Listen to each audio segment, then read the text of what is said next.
Hi there. Welcome. This is Catherine Sayo, and I am the founder and CEO of Lipedema Simplified and Lipedema Project. Welcome. I'm so glad you're here with us today because I have my very dear friend and neighbor, Nina Manolson. Hi, Nina. Hi, Catherine. What a delight to be with you always. Yeah, she is. Nina's also one of our speakers at the upcoming symposium.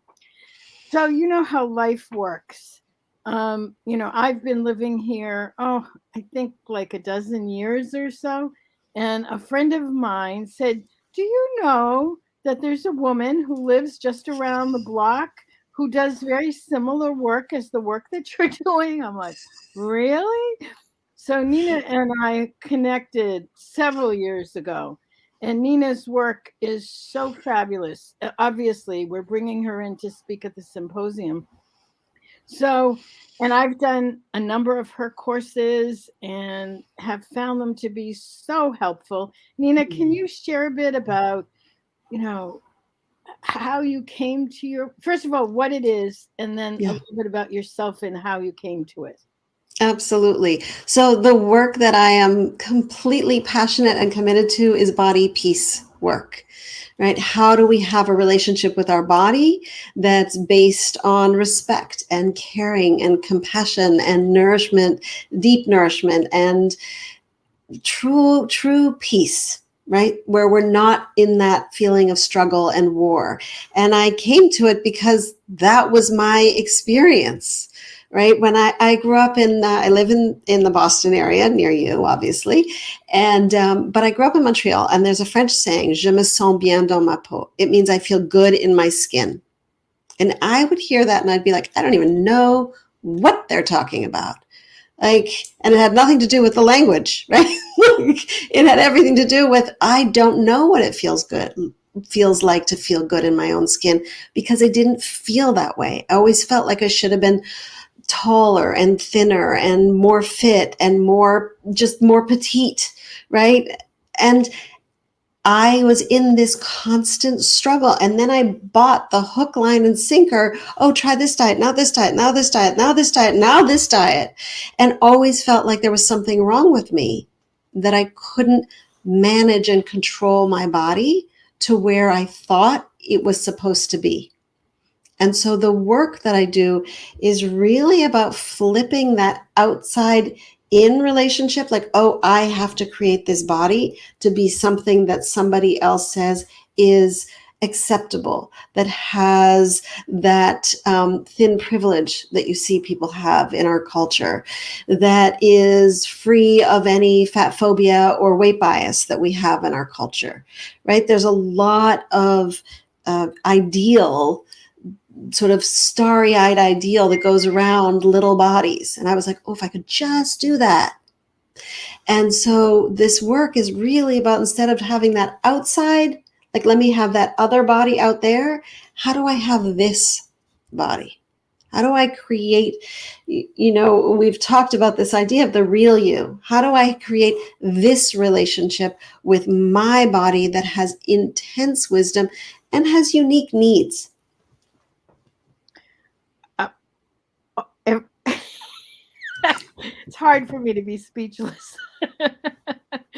But I always am with your work. I don't know where you all are, but I've struggled for over 70 years, for as long as I can remember. And while I have experienced much more gentleness and much more acceptance, there's still, with lipedema, with a chronic disease, with weight gain that can't be controlled. Let me say, many of our ladies have had wonderful success with keto, but even with that, I have. I mean, I've lost weight I regained with keto on carnivore, and was very, pleased that I was able to do that, but not thin enough. Legs that are still lipedema legs, lymphedema in my body. All of that is so fundamentally judgmental and harsh, and is difficult to live with on a day-to-day basis. I mean, we all Well, know that. no, it's not just difficult. It's like wading through like muck all the time to go and do life when we feel literally, figuratively weighed down in our body, when we feel that sort of like, oh, I'm not good enough. Oh, I still need to, change this body of mine. It creates a wall between us and who we want to be in the world, right? Women can shift how they feel about their body without having to actually change how their body looks. And I know people are like, well, but I still want to change how my body looks. I'm like, yeah, but that's sort of, excuse my language, but it's a little bit ass backwards. When we're like, let me change how I look and then I'll change how I feel about myself, right? Then I'm going to manage my body. So then I get to love my body. We don't do that with kids. We don't say, oh, if you get good grades and you sit nicely and eat your whole dinner and you clean up your room, then I will love you. We don't do that. We go, I love you. I love you. We give them support. We give them appreciation. We infuse the system from the inside so that then we can be the person we want to be on the outside. Right? So yes, with lipedema, and I really am understanding more and more from you, Catherine, the impact of physical, of the power of nutrition in this realm. And I feel like it's not a standalone, right? We have to do the inside work of how do I feel about my body? What's the conversation I'm having with my body? What am I asking my body to be? And am I willing to step into this body and be like, this is my own brand of beauty. I'm no longer going to sign up for that cultural ideal, because really that's sold to us by a huge industry that makes money on us feeling bad about ourselves. And proliferates it.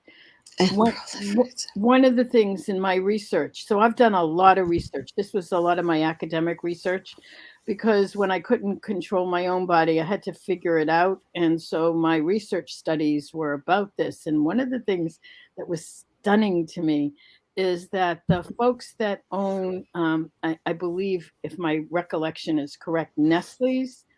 So the folks that own chocolate also own Jenny Craig. And it's sort of like, the corporate insanity around that, and the way that we are all manipulated. Now, my focus was looking at the media's influence and how it affects us about how we feel about ourselves. Yes. But this is, to disengage from what the culture demands in terms of how we feel about ourselves is remarkable. And I believe it's a revolution. It is. It is body liberation work when we disengage from that corporate machine that has us believing that we're flawed, right?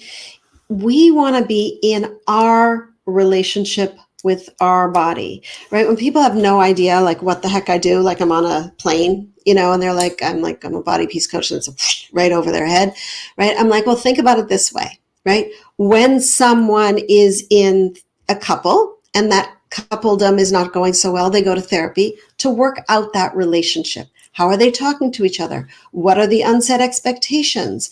How are they trying to control the other? Right? How do we create a relationship where there's respect, where there's listening, right? That's who I am, except instead of a woman and her partner, it's a woman and her body, right? And that's what, right there, that relationship is what the media is constantly interrupting.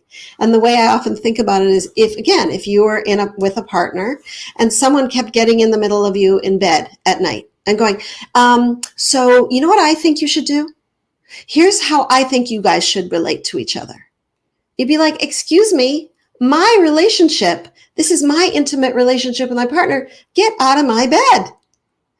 And that's actually what we need to do with the media and all this is now you should do this and you should do this and try this one, right? Like, no, we need to listen to what works for our unique body so that we can find our relationship, so we can start listening to our wisdom, right? What works for, and the way I think about women with lipedema and women with other issues with their bodies is that we have special needs bodies.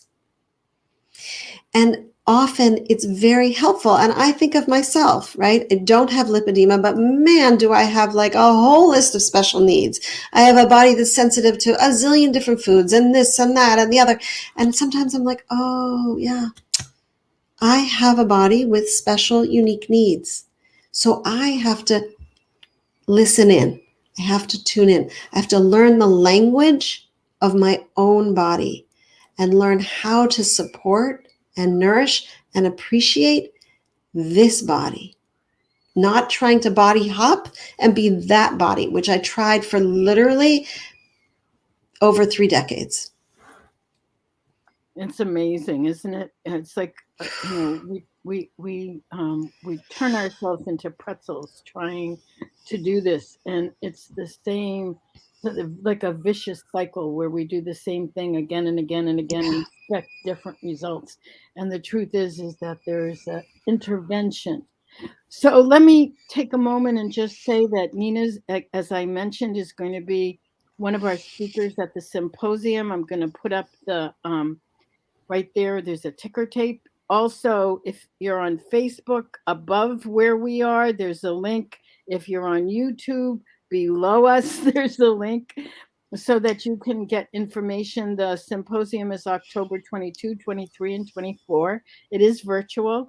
So because of the pandemic last year, we went from what was going to be a live conference to a virtual conference, and we have had such success with the past 2 conferences because we've had people from all over the world. And it's been wonderful to be able to have the community be engaged in this way. The other thing, which I want to also mention, both Nina and I have mentioned this phrase, the real you.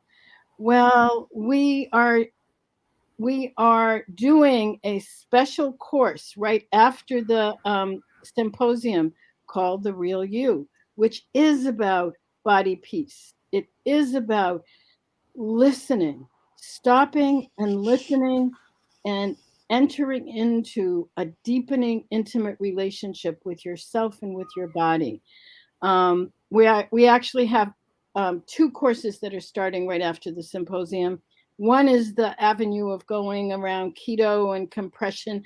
But if you feel called to deepen your relationship with your body, to really start to learn and enhance waking up every day in the body that you have. Now, I like what Nina said about it's not going to mean you're going to stop doing everything that you're doing. And of course, you might want to, still continue along healthy, nutritious lifestyle. But this is about changing at the core. Nina, can you talk a little bit? You've had such amazing success. I've been in classes where I've seen women transform. Can you talk a little bit about that?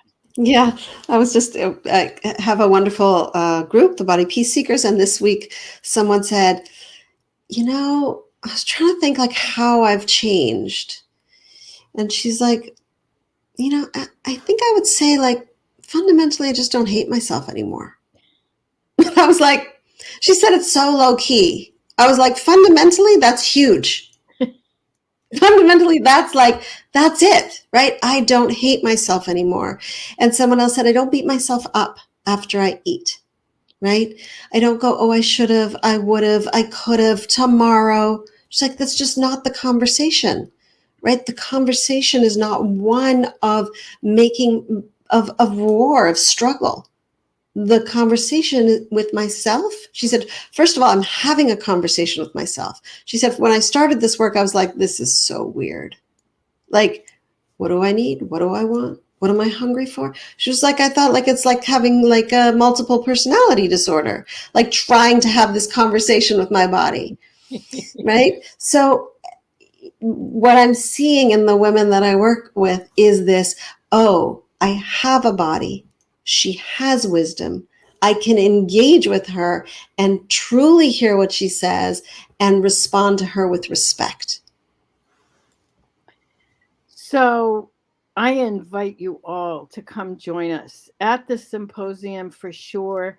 And if anybody is feeling deeply called to this, as I am, and as quite a number of other women in the community are, come and find out or email me for some more information about our Real You project. The other thing is Nina has a free book on her website. It's ninamanolson.com. And I will put it in the comments below. And I highly recommend that you get it and just look through it. It can really trigger a deepening curiosity. Like, what is it that your body is wanting to say?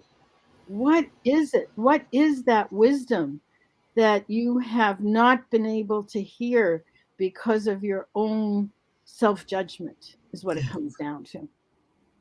So thank you, Nina. I'm thrilled. My pleasure. I'm thrilled not only for the symposium, but for the fact that we get a few months together to work together on this. And I know, I'm so thrilled about it. So thank you. Everyone have a great day, evening, weekend, week, wherever you are and listening to this. Thank you so much, Catherine. Really, always a delight.